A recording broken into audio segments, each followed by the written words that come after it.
పాస్పోర్ట్కి ఇంటి కొనుక్కి అప్లై చేస్తే ఫోటో కావాలంటే పోయి తీసుకోవాలి.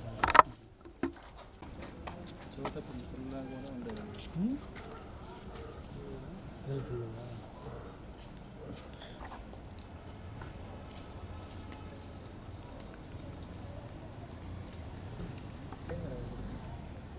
ఏం వస్తే బాగుండదు.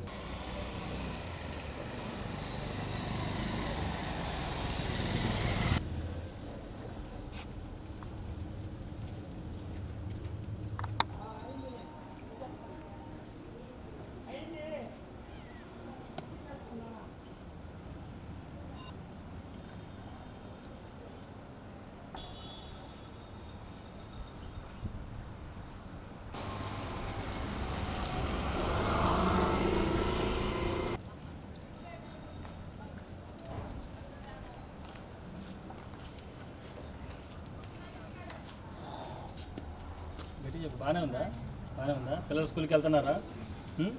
ఎట్లా మరి పరిస్థితి ఇప్పుడు బాగానే ఎట్లా జరుగుతుంది మీకు? మరి మందులు ఏమైనా వాడుతున్నావా? మందులు టాబ్లెట్ వాడుతున్నావా? ఎక్కడ చూపించుకున్నావు? కిమ్స్లోనా?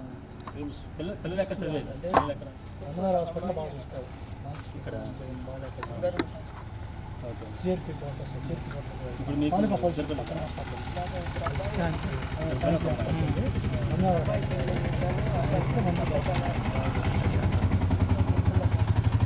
చెప్పు. సరే అమ్మా, ఏదన్నా నాకు ఏదైనా తగిన విధంగా దాత సహాయంతో ఏదన్నా మా బతికి వస్తే ఖచ్చితంగా మేము హెల్ప్ చేస్తాము. ఇప్పటికే చాలా లేట్ చేస్తాం. ఓకేనా? మేము చెప్పిన తర్వాత చాలా మా ఫ్రెండ్స్ అబ్బాయి చాలా మాకు సపోర్ట్ చేయలే. ఓకేనా? ఏదైనా ఖచ్చితంగా మేము ముందే వచ్చేసేవాళ్ళం. ఓకేనా? అది ఈరోజు వాస్తవంగా మీకు చెప్పలా, ఈరోజు వస్తున్నాం మీకు తెలియదు, అవునా కదా? అది డైరెక్ట్గా వచ్చేసాం. చాలా సార్లు చెప్పులు కొట్టే వాళ్ళ దగ్గరికి వెళ్ళారంట చెప్పడానికి విషయం. ఎప్పుడు పోయినా షాప్ మూసేసిందంట. మమ్మల్ని చెప్పడానికి కూడా వీళ్ళు. సరే, నేను నంబర్ ఇస్తాను. మీకు ఏదైనా కొద్దిగా బాగా ఇబ్బందిగా ఉన్నప్పుడు ఖచ్చితంగా ఫోన్ చేయండి. అది నేను నమ్మాలి. మేము ఖచ్చితంగా చేస్తాం. మీరు ఏం ఆలోచించకుండా జాగ్రత్తగా మంచిగా చూసుకొని పిల్లల్ని జాగ్రత్తగా చదివించుకొని ఉండండి. ఓకేనా? ఇబ్బంది లేదు, ఎవరో ఒకరు సహాయం చేస్తూ ఉంటాం. ఓకేనా? పిల్లలు ఏ స్కూల్లో చదువుతున్నారమ్మా? గొప్పని ఇక్కడ స్కూల్, గవర్నమెంట్ స్కూల్, ప్రైవేట్? ఇప్పుడు మీకు ఈ సరుకులు కూడా ఏంటంటే రాజమండ్రి మా ఫ్రెండ్ ఒక అతను బండారు వెంకటరమణ గారు అని, ఆయన ద్వారా ఆయన చెప్తే ఆయన రాజమండ్రి వాస్తవులు ఎస్ఎల్జీ గ్రూప్ అధినేత అని ఆయన వీర వెంకట రాఘవరెడ్డి గారు, మల్లిడి వీర రాఘవరెడ్డి గారు, ఆ సారు ద్వారా మనకి ఇట్లా చేయడం జరిగింది. చెప్పిన వెంటనే ఎమ్మటనే కూడా లాస్ట్ అయినా మేము 5 మెంబర్స్కి ఇట్లా ఇవ్వాలనుకున్నాము.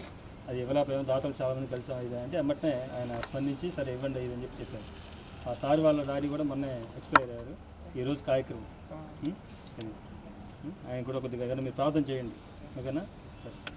ఈరోజు ఒంగోలులోని రాజీవ్ గృహకల్ప 6వ లైన్లో నివసిస్తున్నటువంటి హైమావతి వాళ్ళ ఇంటి దగ్గర రావడం జరిగింది. హైమావతి గత 2 సంవత్సరాల క్రితము వాళ్ళ భర్తను కోల్పోయి, ఆమె కూడా మతిస్థిమితం కోల్పోయి ఒక 2 పిల్లలను కలిగి ఉంది.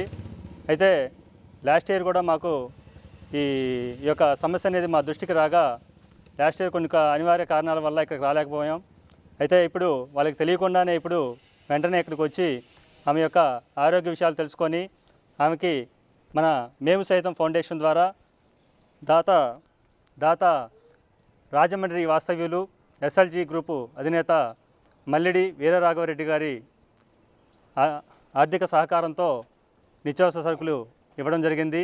హైమావతి గారు వాళ్ళ భర్త చనిపోయిన తర్వాత మతిస్థిమితం కోల్పోయి వాళ్ళ 2 పిల్లలతో చాలా ఆర్థికంగా ఇబ్బంది పడుతున్నారని వాళ్ళ అత్తయ్య గారు మా దృష్టికి తీసుకొచ్చారు. అయితే వాళ్ళకి నిజంగా ఇద్దరు ఆడపిల్లలు, వాళ్ళకి కుటుంబం జరక్క చాలా ఇబ్బంది పడుతున్నారని కొంతమంది స్నేహితుల ద్వారా తెలుసుకొని ఈరోజు మేము సైతం ఫౌండేషన్ సభ్యులు మరియు మా యొక్క మిత్ర బృందం అందరం కలిసి కూడా ఈరోజు నిత్యావసర సరుకులు ఇక్కడ ఇవ్వడం జరిగింది. అలాగే మేము గత వారం నుంచి కూడా అనేక సేవా కార్యక్రమాలు చేయడం జరుగుతుంది. ఈ కార్యక్రమాలు చూసి దాతలు కొంతవరకు మాకు సహకరిస్తే మేము ఇంకా ఒంగోలు పరిధిలో ఉన్నటువంటి అన్ని ఏరియాలలో పేదవాళ్ళని మేము గమనించి వాళ్ళకి తగిన విధంగా సహాయం చేయడానికి మేము ముందున్నాము. మాకు తగిన విధంగా దాతలు సహకరిస్తారని కోరుచూ సెలవు తీసుకుంటున్నాను.